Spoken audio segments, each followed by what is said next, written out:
నీకు ఇష్టం వచ్చినంత తాగు, కట్టెంత తాగు, కానీ ఇంట్లోనే తాగు బావా. నీకేమైనా అయితే దగ్గరలో నేను ఉంటా, కానీ బయట ఏమైనా అయితే కష్టంగా ఉంటుంది బావా. బతకండి బావా, నాకు కూడా బతకాలని ఉంది నీకోసం.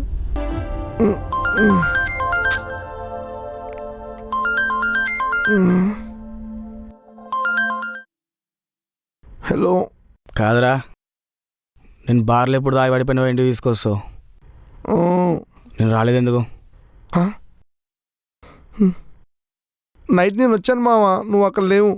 సరే అయితే ఇవాళ ఫుల్ దాగి పడిపోతా, వచ్చి తీసుకుపో. నేను బతకాలి రోయ్. సరే. ఈ అమ్మ సైకొచ్చి